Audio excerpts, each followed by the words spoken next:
Muy buenos días, amados hermanos, amigos que nos siguen semana a semana. Crisis. Esta palabra es la que define el mundo, la que define el tiempo que nos ha tocado vivir. Pero también es cierto que todo tiempo de crisis es tiempo de oportunidad. Nosotros, los cristianos, tenemos el poder para sacar lo mejor de la crisis, porque en Dios existe un poder transformador. Cuando uno atraviesa una crisis y no se sale del propósito de Dios, esa misma crisis Dios la transforma en bendición. El título de nuestro mensaje es Tiempo de crisis, tiempo de oportunidad. Veamos cómo la crisis puede ser necesaria como elemento de transformación. Primero, la crisis me es necesaria para alcanzar orden. Isaías en el capítulo 38 del 1 al 3 dice, por aquellos días Ezequías se enfermó gravemente y estuvo a punto de morir. El profeta Isaías, hijo de Amós, fue a verlo y le dijo, así dice el Señor, pon tu casa en orden, porque vas a morir, no te recuperarás. Ezequías volvió el rostro hacia la pared y le rogó al Señor, recuerda, Señor, que yo me he conducido delante de ti con lealtad y con un corazón íntegro, y que he hecho lo que te agrada. Y Ezequías lloró amargamente. El profeta Isaías no le dice nada acerca de la enfermedad, sino del orden que debía existir en su casa. El Señor también nos dice a nosotros, ordena tu casa espiritual y natural. Nosotros, en medio de la crisis, podemos poner en orden nuestra vida. Cada quien sabe qué es lo que tiene que ordenar. Son las relaciones familiares o de trabajo, quizás la falta de perdón, nuestra economía o nuestros malos hábitos. Los versículos a continuación, el 4 al 6, dicen, entonces la palabra del Señor vino a Isaías. Ve y dile a Ezequías que así dice el Señor, Dios de su antepasado David. He escuchado tu oración y he visto tus lágrimas. Voy a darte 15 años más de vida, y a ti y a esta ciudad los libraré de caer en las manos del rey de Asiria. Yo defenderé esta ciudad. El año crítico en el reinado de Ezequías fue el 14º. Fue entonces que se produjo la invasión a Siria, la enfermedad mortal del rey y su recuperación, y el retiro definitivo de los asirios del territorio.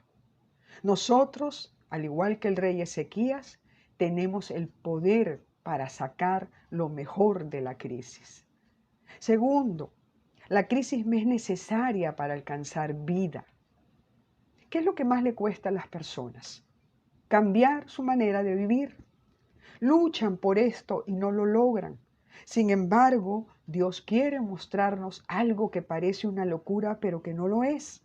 La crisis que permito que vivas es la que te dará transformación, te dará vida, te dará dirección para producir frutos de cambio. Cuando entendemos los propósitos de Dios para nuestra vida, podemos entender que Dios utiliza la crisis como camino para el arrepentimiento y la reflexión de cómo estamos viviendo. Segunda de Corintios, en el capítulo 7, verso 10, dice, la tristeza que proviene de Dios produce el arrepentimiento que lleva a la salvación, de la cual no hay que arrepentirse, mientras que la tristeza del mundo produce la muerte. Y este pasaje nos habla claramente de dos tipos de tristeza, la tristeza de Dios y la tristeza del mundo. La tristeza de Dios se refiere a lo que Dios permite que pasemos para que podamos conocerlo y acercarnos más a Él, para poder creer y vivir en su voluntad. Es decir, después de la crisis puede manifestarse vida en nosotros. La tristeza del mundo se refiere a todo lo que sufrimos a causa de nuestro propio yo, de nuestras malas decisiones o de nuestra incredulidad. Produce muerte porque no contiene los propósitos de Dios en nosotros. Entonces, Todo lo que sufro, toda crisis se convierte en algo cada vez más fuerte que no permite que salgamos adelante. Tercero, la crisis me es necesaria para llegar al final de la aflicción y poder ser transformado. La mayoría de nosotros conocemos la historia de José. En Génesis 41, versos 51 y 52, se nos dice el nombre de los hijos de José. Al primero lo llamó Manasés, porque dijo, Dios ha hecho que me olvide de todos mis problemas y de mi casa paterna. Al segundo lo llamó Efraín, porque dijo, Dios me ha hecho fecundo en esta tierra donde he sufrido. Ahora pongámonos en los zapatos de José y veamos si esto no es crisis. Ser traicionado por sus hermanos, vivir como esclavo, que te metan en la cárcel por algo injusto, que tus amigos no se acuerden de ti después que los ayudaste y después reencontrarse con sus hermanos y perdonarlos. ¿Se puede alguien sobreponer a este tipo de crisis?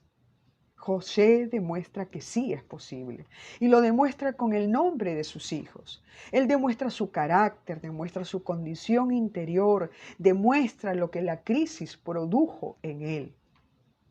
Dios ha hecho que me olvide de todos mis problemas y de mi casa paterna. En otras palabras, Dios me ha quitado todo el rencor, todo el dolor, porque la crisis produjo en él cambio, transformación, madurez, carácter.